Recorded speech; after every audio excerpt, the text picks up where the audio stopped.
Okay, so this is a little more in-depth video. I did a short on this, but so this is the fault finder, and I think I got her figured out. So we're showing 4.2 kilovolts, which is obviously the volts, and then that 50 is amps, which is a current. That's a flow of electricity. I think 53 is a little probably on the high side, but I want to show something here. This is where it goes one direction from this point. That wire that I just did came right from the Energizer, and this is going south. It's got 12 amps, which, considering all the foliage and stuff, I think that's probably somewhat acceptable. But this side here is showing 38.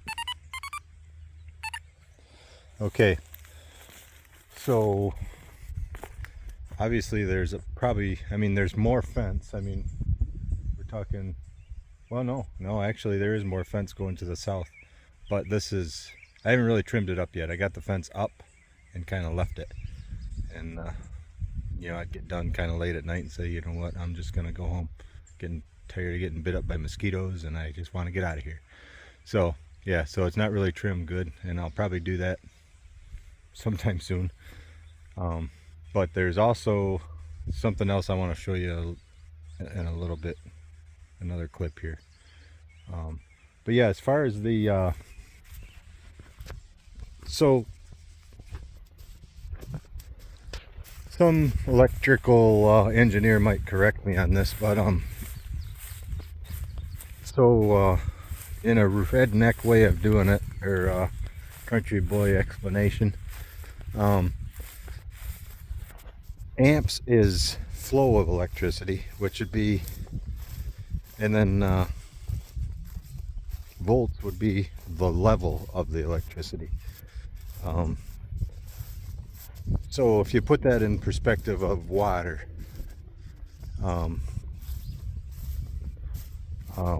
the volts would be the pressure of the water, which is the potential, use of it, or whatever you want to say. And then amps would be like the flow of water, like gallons per minute. So, I could be wrong on that, but that's just my way of looking at it. So anyway, I got to go over to the other side of the farm and got to finish up my fence, but there's something else I want to show you guys. So here we are on the opposite side of the farm from where I was last at by the fencer there.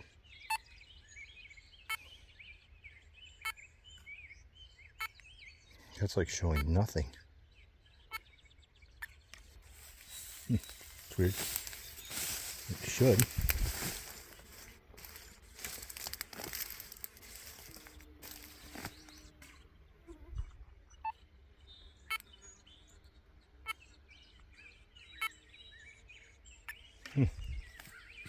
It's really weird.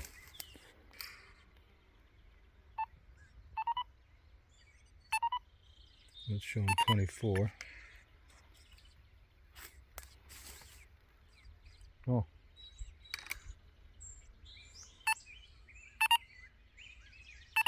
$19. Well, there's the problem. I didn't hook it up.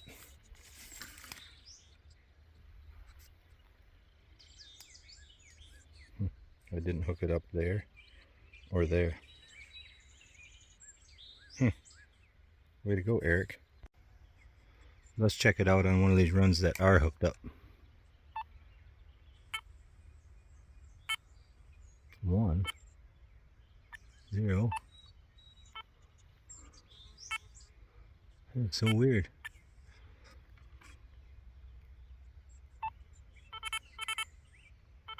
Now it says 17.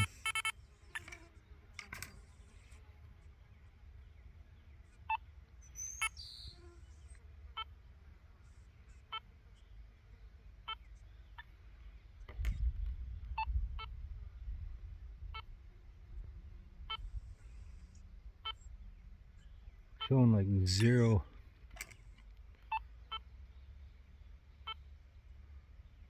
1.8 kilovolts, but oh, there's a current thing.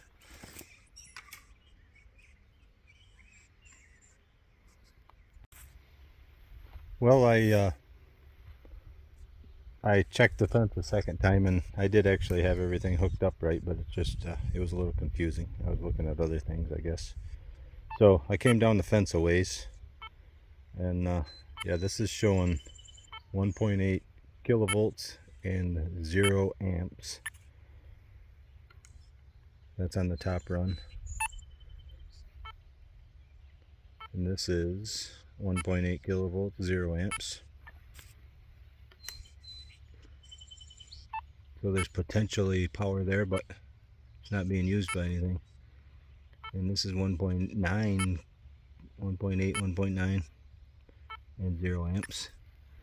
And the bottom one, which, oh, that's showing like 4 amps. And the arrow is, the fault is that direction. So,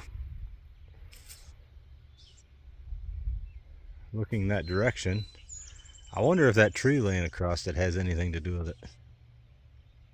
I'm gonna have to get that taken care of. So what we have here is a little bit of a ditch crossing. I haven't quite decided how I'm gonna run my wires through, but I did run a main wire across. Goes all the way across. This top contraption there, that's just tying these posts together, keep them from sagging. But this one here is my main power. But what I did was, this is basically a disconnect too. I got like a dead end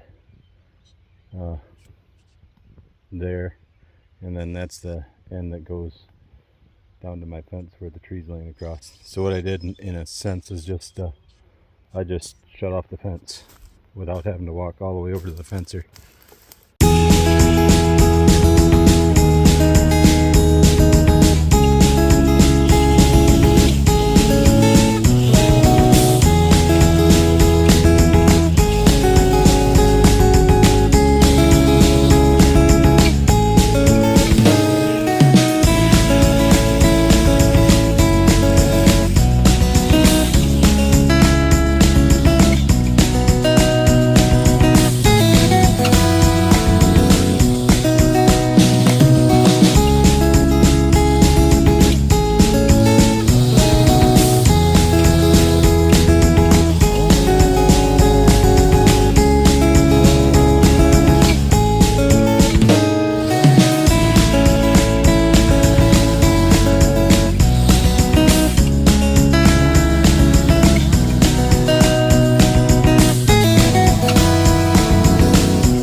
Okay, so anybody that has ever wondered why people use these fiberglass posts instead of a T-post and a plastic insulator? So you saw that tree across that fence. I mean, this fence is still pretty tight.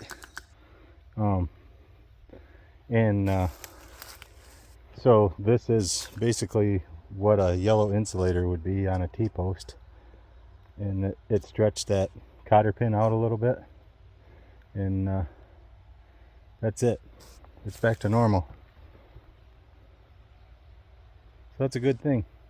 So yeah, I'm gonna finish cleaning up my mess here a little bit, and I'm gonna throw some of this off to the side because there's another tree up there that's got to get cut up for firewood eventually. But I wasn't going to do that, but this is in better shape than I thought. It's just an old popple, but I'm going to keep it anyway. So, be back in a second.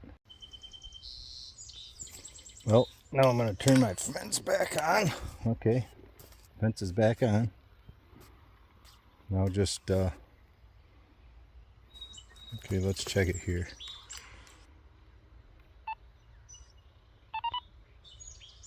Still showing 22 amps, 21 amps. But I'm going to guess that's more from the weeds and stuff. That's showing 0. Let's go here.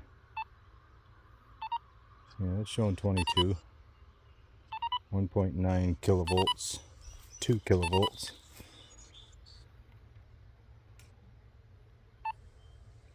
That's still showing 0. And 2 kilovolts. 0. Oh, that's got 2. So yeah, that's got some extra weed pressure on it. Now this bottom one's going to be terrible weed pressure. And that's got 18. But it's still got kilovolts. And if I was to touch that, I'd probably wish I didn't. So, now what I'm going to do is go kind of over there and shut my fence off because I got to do some work here. So I got to do this opening and about I don't know, probably a little over a half mile of fence all the way up to around the road up to the barn there. And I got what, 2 gate openings, 3 gate openings, and 1 little small deer opening. So yeah, I got my day's work cut out for me. When I'm all done, I'm gonna do a quick little, well, it probably won't be a quick little tour, but I'm gonna just walk the whole perimeter of this fence just to show you guys what it all looks like. But for now, I guess that's about it. I guess thanks for watching and thanks for subscribing, and take her easy.